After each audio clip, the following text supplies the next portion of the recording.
তোর পাশেই মাইয়াটাকে বউ মায়া পাইলি কই মানে এটা কেমন কথা দাদি? আগে তুমি চেহারাটা দেখো, আমার বউটার ভালো মতন দেখো, তারপর তুমি আমার প্রশ্ন করো আমি কই পাইছি না পাইছি, তাই না? ওই সময় ঘুমটাটা খোলো। ও ভাই তুই দেখি আসমানে পরি ধরে নিয়ে আইছো। আচ্ছা আব্বা, আরে গ্রামের বাসে কি কয় তুই নাকি বিয়ে করে নিয়ে আসিস? এই আব্বা, আসসালামু আলাইকুম আব্বা।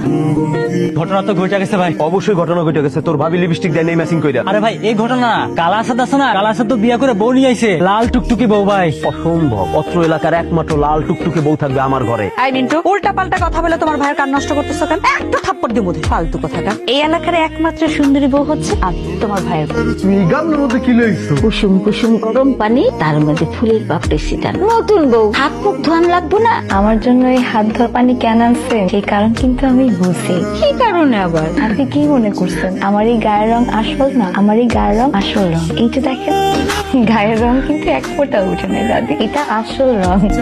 এই বুড়ি, তুমি আমার বউরে কি মেকআপ সুন্দরী মনে করছো? আসাদ ভাই, ও আসাদ ভাই, বাড়িতে আছেন?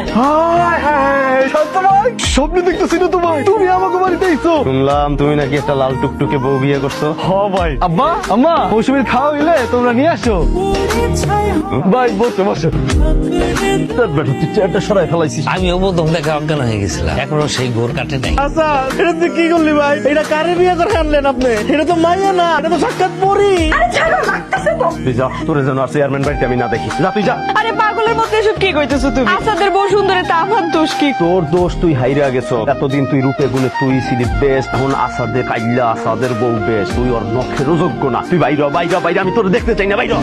বৌমা তোমার কি মন খারাপ? না আম্মা, আমি ঠিক আছি। না একদম ঠিক নাই, মুখ দেখে মনে হইতাছে আসমানের কোনায় মেঘ জমছে। আপনাকে বাড়ি থেকে গ্রামের লোকজন এইভাবে আইসা বেডরুমে ঘুমায় থাকে? না কখনো না, ওরা তো এই প্রথম আসলো। ওরা আসাতে আমরা কিন্তু অনেক খুশি। কেন খুশি লাগবে কেন? বেডরুমে আইসা বাড়ির বাইরের লোকজন ঘুমায় থাকলে খুশি হওয়ার কি আছে? খুশি হয়েছে এই কারণে, আমার আসাদের লগে কখনো কেউ কথা কইতো না, আমার আসাদের লগে কেউ কখনো খেলতো না, ওরা একলা একলাই খেলতো। আমার আসাদ স্কুলে একা যাইতো, নদীতে গোসলও করতো একা, আর একাই খেলতো। কেন ওনার গায়ের রং কালো বইলা? এই যে চা দাও দাও, তুমি খাও। ভাবি এত লজ্জা পাওয়ার কিছু নাই, ভাবতে পারেন আমরা এই বাড়িরই পোলা। ভাবি এত সুন্দর, ভাবির হাতের সাজানি কত স্বাদ, আহ কি মজা।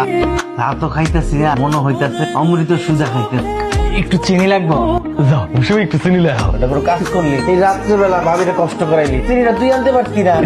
আমার বন্ধু গুলো লাস্ট আমি কখন কিছু মনে করো না। এটাকে দুষ্টামি বলো না, এটাকে বিরক্ত করা বলো।